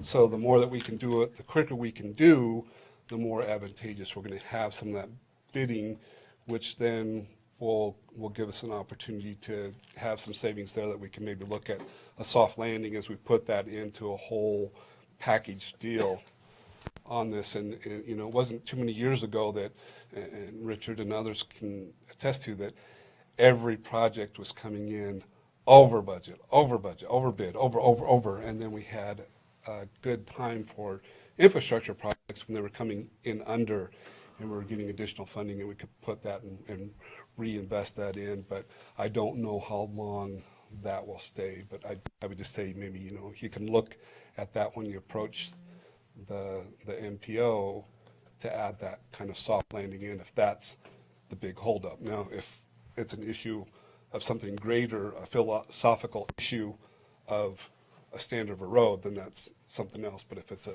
soft landing of maintenance costs. I think that's something that Let me see if I can kind of help us just summarize and we can move past all of this now. What I'm hearing from the council from Cedar Hills is for a lot of you, either you weren't aware that there had been discussions prior to election or during your term, and maybe the details of what that entailed weren't really made clear. So, you know, some of those discussions weren't part of it. So, and when you finally did hear about it, it kind of feels like what I'm hearing is it was thrust upon you, kind of a take it now or leave it, a little bit in your face, you know, kind of a slap in the face thing where you've walked into something and wait a minute, this isn't what I signed up for. I haven't heard of this. Why am I being asked to do this? And why are my feet being suddenly held to the fire? If I were in that situation, and I'm not, but if I were in that situation, I think I'd react the same way. The difference for me is that I was here before, took a break, I come back, and here we are 12 years later talking about the same subject. And what I've hopefully learned at this point, and maybe I haven't learned it, is that some things take time to work themselves out and get to where we are. And I think I've heard you ask for that time. You've asked for time to be able to look at this and say, can we work some of these things out, or can I at least get comfortable with what's being proposed in front of me? And is that far from what you're saying?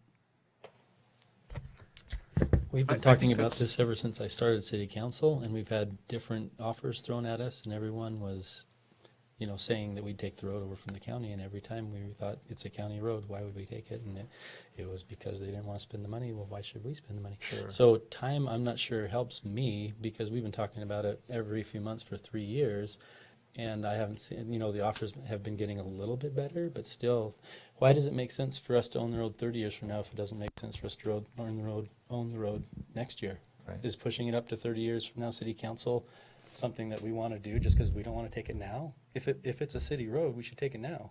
Why 30 years? If it's not a city road, it's a county road, the county road should take care of it. Okay. I think it's a county road.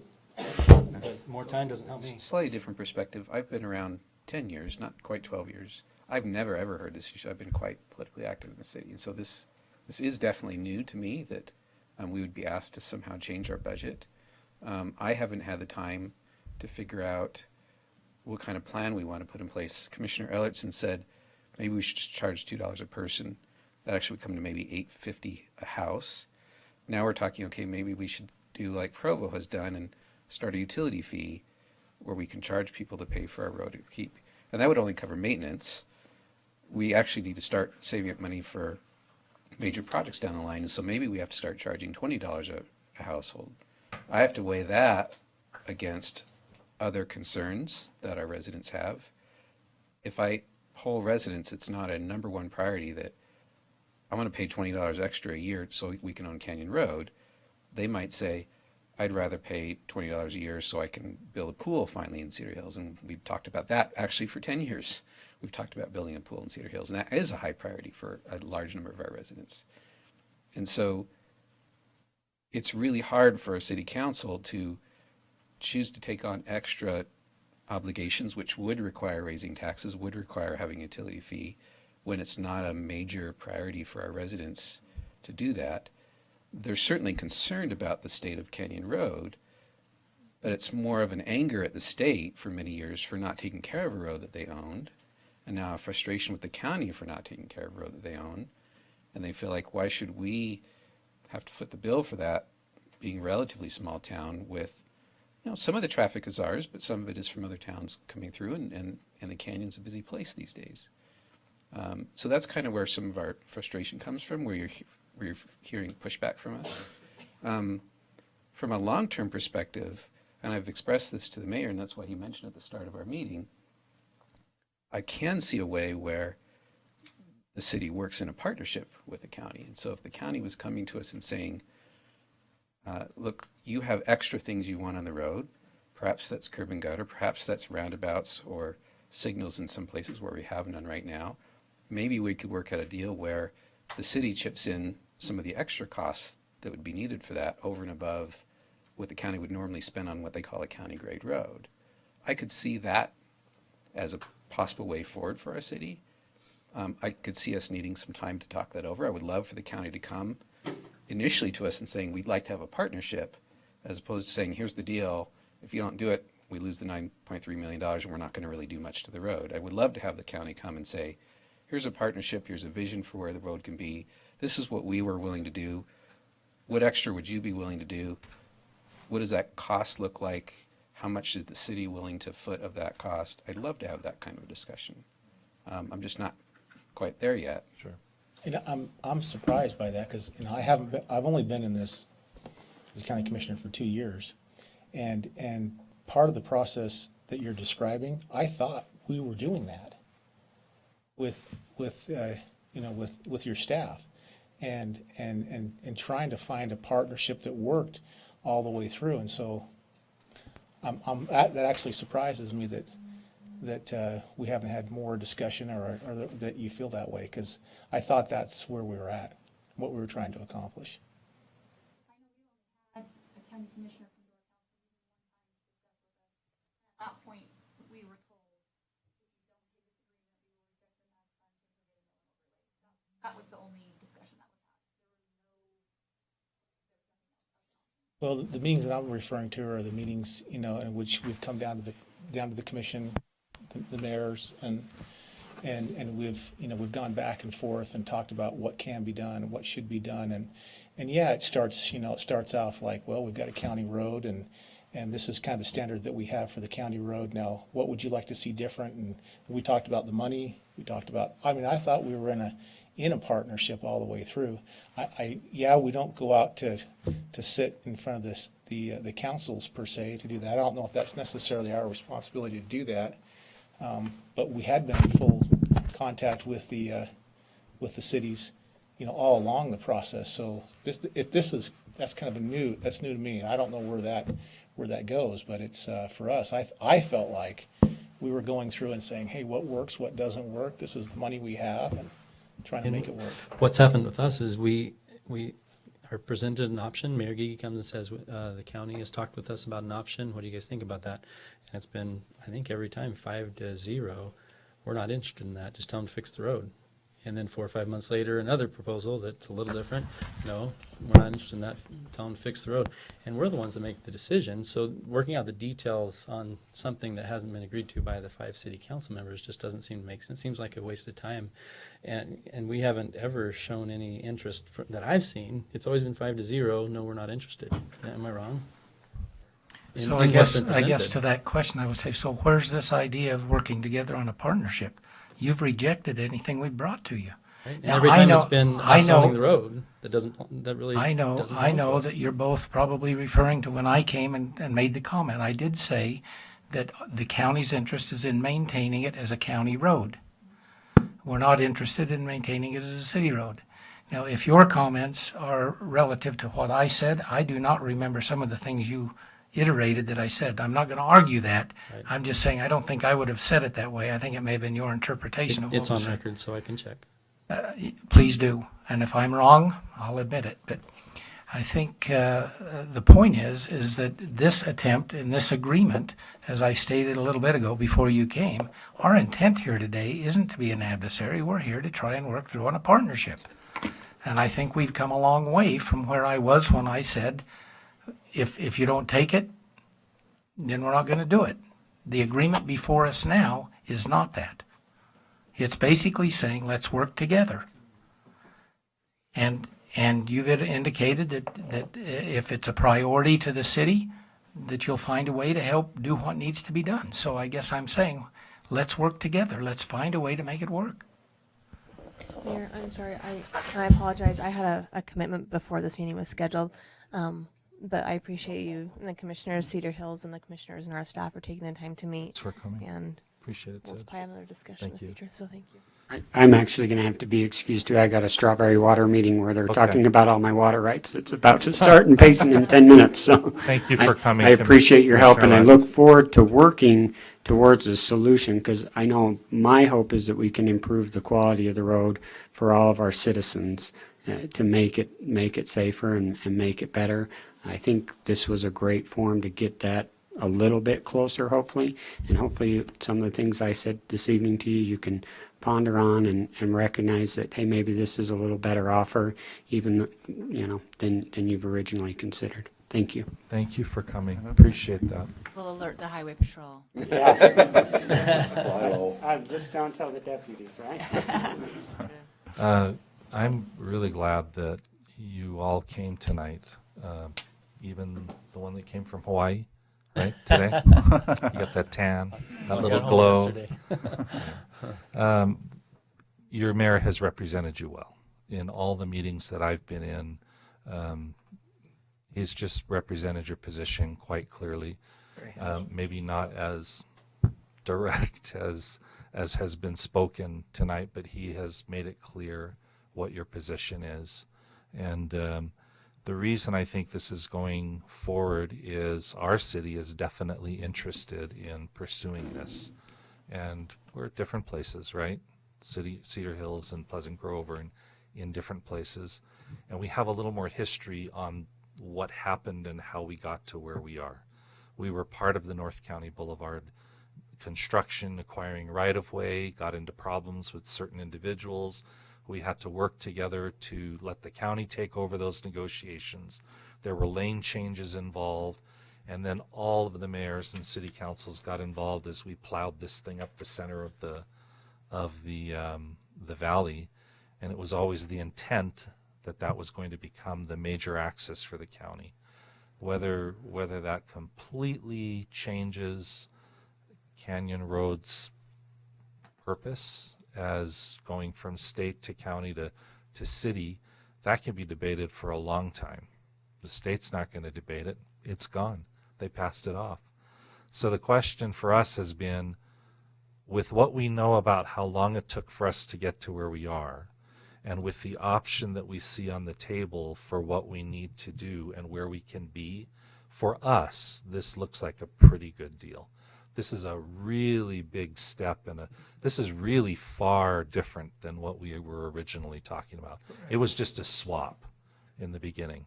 So we've come a long way. Extra monies, more than twice the money, extra maintenance, 30 extra years to sort things out and work together. We've just had a different starting point and a different experience than your city has had, and we appreciate that. And we're not here to push you in any one direction. We'll have our own discussion and decide for ourselves whether we should proceed forward. We do actually have separate agreements. One is the one where we all get together and we sign up with the county, and that has certain things in place. And the other one is where we go with the county independent of Cedar Hills, and then you kind of work on it from your point going forward. Maybe I could ask you then, from the perspective of the portion of Canyon Road north of the canal, is there any openness from Pleasant Grove in terms of sharing maintenance on that portion of the road? Absolutely. Since there are a lot of We'd love to homes work there. with you. We have a sample agreement that you can look at that we've had with Linden for 20 years, maybe 15, 20 years, where we share our southern boundary, and we finally came to the conclusion it's better for one of us to own it and one of us to maintain it, even though there are citizens from both cities all the way along the road. They zigzag all the way along that road. But yeah, we're happy to work with you. Dave, We've already talked Scott. about it administratively, that Yeah. we know we have to, it's just not as simple, here's where the line is. No, So especially in our case. We don't have the benefit. I was there when the decision was made, and I was at a party, and in my front yard, two neighbors started fighting over which city they were going to be in. That's where I was. So I remember this very clearly. That should never have happened. Should have been a lot cleaner. Nonetheless, we are where we are, and we're doing the best we can to move forward. So I would like to interject one little asterisk right here. You know that our northern border is ski wampus. I don't know if you're aware of this, but I'm very, very good friends with the boy that plows our side of that zigzag. Do you know that your boys lift their blade when they cross into Pleasant Grove? Even if it's for a very short space. Did you know that? I was not aware, no. So we've told our boys to just plow. We will too. Thank you. And we're not saying this to be rude. That's not But the intent of inviting you here we have a tonight. culture problem. We weren't aware of that. There's a long-standing culture. And I know. Right. One of many issues. But I would shout for joy, because I think that would just, I think the culture of the past is okay to die. And I think that there's a new one. I think most of us are new to the city council from when there was problems, because I don't have any bad feelings towards Pleasant Grove at all. That's at good. all. Wonderful, and thank same. you. And I'm the same. So, and I'm new. So You can call us if you find out, and we'll be like, oh, yeah, let's fix that. 'Cause I just we're wanted to know really good. that. So I think that is just a long-standing irritant, and I think it's a reflection of a mood, and I think it's time for that mood to.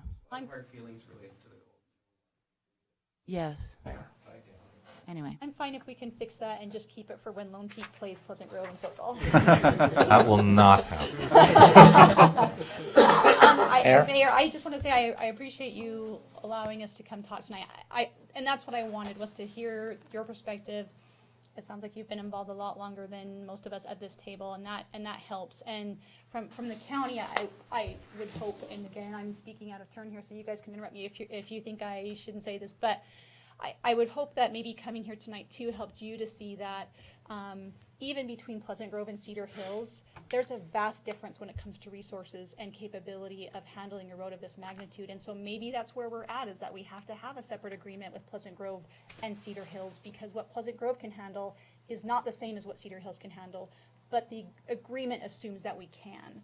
And that's part of our heartburn, is that we feel, at least I feel anyway, and I know a lot of our residents have felt that, we're a much smaller city with a much smaller budget and fewer resources, but being asked to take on something that a larger city can handle. And that's a very big challenge to ask a city of our size to do. And so maybe it is separate agreements between the county and the cities. I don't know.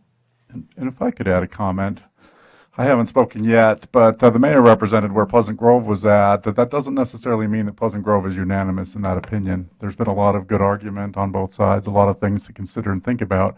But Cedar Hills is right that the ongoing maintenance costs in perpetuity of a road far, far, far eclipse the MAG money that's being talked about. And so it is very literally a depreciating asset, the road that nobody wants. Nobody wants this road. It's going to cost a lot for whoever owns it. And so it is not in our financial best interest to take it, in my view. I have the perspective that, the cards are in the hands of the commission. You guys could spend that full 9.3 right away. You could have spent it 2 years ago. And so the hope would be that as Cedar Hills debates what they want to do, as Pleasant Grove debates what we want to do, the hope would be that you would be thinking about the people driving those roads, driving Canyon Road, and thinking about, are you okay living with the potential of not doing both the fixes and the improvements, regardless of what the cities do? This week, I wanted to turn all of our roads over to the state. And I wish every city and every county would do the same and just say, fix them. You created the gas tax system to fix this, fix them, and make sure everybody gets equal treatment. But unfortunately, that's not where we live. You might get $3 million to fix it. Commissioner. You allude to something, and I would just like to say something. I was the mayor of Linden 20 years ago, and we worked very closely with Pleasant Grove. My demeanor is generally to try and find partnerships. If I've miscommunicated, it may have been an impatient night. I don't know what it was. I wish you would have let me know that sooner. Don't let that stop you from doing something with the county. I apologize if I've offended somebody. The intent there was to try and communicate where we were at that point in time. We have come a long way from there. And I still have a genuine interest, I think the county does, all of us. And when I was speaking at that point in time, I wasn't speaking unilaterally. This had been something that we had talked about. And the genuine feeling is that we need to try and find a solution to try and get the cities to accept those roads. What Ben says is right. It's going to cost money, regardless of who owns the road. But the point is, at some point in time, you and I, each one of us, need to step up and say, I'm willing to pay my share. I can't expect somebody else to pay it for me. I've got to be willing to step up and say, that's my responsibility. Whatever that is. And we can't hide from that. And so, And that's true of all of us, right? That's what I'm Statewide. saying. That's what I'm Yeah. saying. We all need to be willing to come together and try and work together and get the best solution we can, with the understanding that we all need to work together to find the best solution we can. Thank you. Mayor, did you have anything you wanted to? Nope, I think this was a productive meeting. Okay. And our council has some things to talk about. Okay, great. Cedar Hills Council, if you want to talk some more about the background or history, feel free to contact any of us. Some of us have been involved a little longer than others, but we're happy to share whatever we can that will help you with whatever you're going to decide. So thank you for that. Thank you. Okay, motion to adjourn? So, second. All in favor? Aye. Thank you. I was going to second. I know. Almost made the motion.